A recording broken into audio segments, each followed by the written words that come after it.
और ये खबर मुझे निजी तौर पर बेतहाशा खुशी दे रही है दोस्तों। याद कीजिएगा, ऑपरेशन सिंदूर के दौरान पुंछ पर पाकिस्तानी हमले में बड़ी तादाद में भारतीय मारे गए थे और उसमें एक शख्स जो मारा गया था, जिनका नाम था मोहम्मद कारी इकबाल, जो कि एक मदरसे में टीचर थे। आपको याद होगा, तमाम न्यूज चैनल्स ने इन्हें एक आतंकवादी बताया था। तब इस मंच पर मैंने बाकायदा प्रोग्राम किया था और उन न्यूज चैनल्स का पर्दाफाश किया था। अब जम्मू कश्मीर की पुंछ अदालत ने न्यूज 18 और जी न्यूज के खिलाफ एफआईआर दर्ज करने का आदेश दिया है। यह एक बहुत बड़ी खबर है दोस्तों, क्योंकि अगर इस तरह से अदालतें गोदी मीडिया न्यूज चैनल्स के झूठ के खिलाफ आवाज बुलंद करेंगी, उनके खिलाफ एफआईआर दर्ज करने का आदेश देंगी, तो मैं उम्मीद करता हूं दोस्तों कि कम से कम इन्हें शर्म आएगी, इनके मन में एक डर बैठेगा।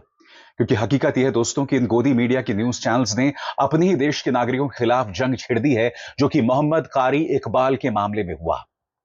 मैं उसकी चर्चा करूंगा दोस्तों, मगर उससे पहले मैं आपको एक क्लिप दिखाना चाहता हूं। आप में से कई लोग जानते हैं कि मॉडल शेफाली जरीवाला की मौत हो गई है। उनकी उम्र 42 साल की थी।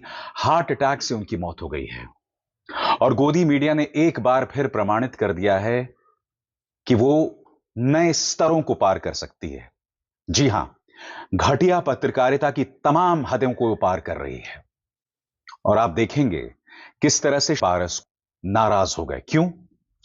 क्योंकि जब शेफाली की मौत हुई थी, तब गोदी मीडिया ने एक खास किस्म का कवरेज किया था, जिसको लेकर वो नाराज थे। देखिए पारस अबड़ा किस तरह से अपना आपा खो रहे हैं। आपकी मैंने न्यूज देखी है, जो आप कुत्ते वाली जो न्यूज बनाई है ना, बहुत ही बेकार बात है। क्या कुत्ते वाली न्यूज बनाई है? जो कि कुत्ते बड़े घुमा रहे हैं सुबह सुबह, क्या करें फिर वो बदला, बहुत ही बेकार न्यूज करते हो आप लोग। और क्या बोलना क्या है? What do you mean by बोलना क्या? अब चलो चलो खत्म जा, खत्म, अपना काम कर किसी की डेथ हो गई यहाँ पे, फालतू क्वेश्चन कर रहे हो। और तुम्हारी वीडियो देखी है मैंने। हाँ हाँ, नेगेटिव पब्लिसिटी फैलानी है तुमने।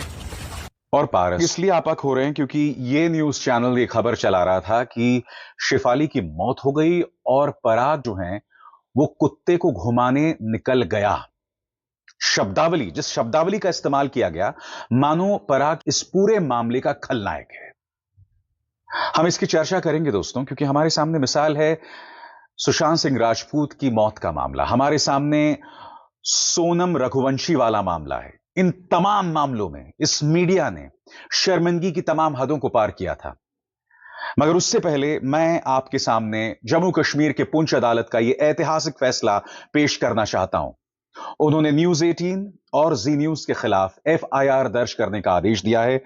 दिलचस्प बात यह है दोस्तों कि पुलिस जो है वो गोदी मीडिया के बचाव में आ गई। पुलिस ये कहती है कि ये आपके जुरिस्डिक्शन का मामला नहीं है, ये आपके अधिकार क्षेत्र का मामला नहीं है।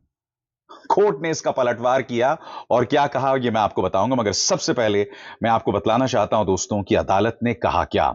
आपकी स्क्रीन पर उस कवरेज में मृतक व्यक्ति की फोटो और पूरा नाम शामिल था, जिसे बाद में सफाई मिलने के बाद हटा दिया गया। लेकिन तब तक मृतक और उसके परिवार की प्रतिष्ठा को गंभीर नुकसान हो चुका था। शिकायतकर्ता ने आगे कहा, सुनवाई के दौरान पुलिस ने दलील दी कि यह मामला पुंछ कोर्ट के अधिकार क्षेत्र से बाहर आता है, क्योंकि ब्रॉडकास्ट दिल्ली में हुआ था। अब गौर कीजिए दोस्तों, मैं आपसे पूछना चाहता हूं, फिर गोदी मीडिया जो हरकतें करता है, इन पर अंकुश कौन डालेगा? क्योंकि मोहम्मद कारी इकबाल पुंछ के रहने वाले थे। उनके और उनके परिवार की बदनामी और मोहम्मद कारी इकबाल की मौत हो गई थी, फिर भी उन्हें लश्कर का आतंकवादी बताया था गोदी मीडिया ने। जी हां, सही सुना आपने। एक तो पाकिस्तानी गोलीबारी में उनकी मौत हो गई और उसके बाद गोदी मीडिया ने उन्हें एक आतंकवादी करार दिया था। अदालत ने इस पर क्या कहा, इस पर गौर फरमाया जाए।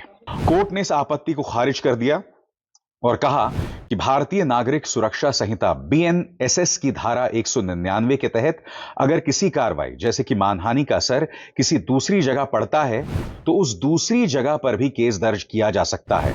कोर्ट ने जोर देकर कहा कि नुकसान पुंछ में हुआ, जहां मृतक रहता था, काम करता था और शहीद हुआ था। कोर्ट ने मीडिया की जिम्मेदारी पर भी कड़ी टिप्पणियां की। कहा, भले ही प्रेस को संविधान के अनुच्छेद 19(1)(a) के तहत अभिव्यक्ति की स्वतंत्रता का अधिकार है, लेकिन यह अधिकार अनुच्छेद 19(2) के तहत उचित प्रतिबंधों के अधीन है, खासकर तब जब मामला मानहानि, पब्लिक ऑर्डर और शालीनता से जुड़ा हो। जज ने इस बात को गंभीर पत्रकारिता की नाकामी बताया, एक गड़बड़ी बताया।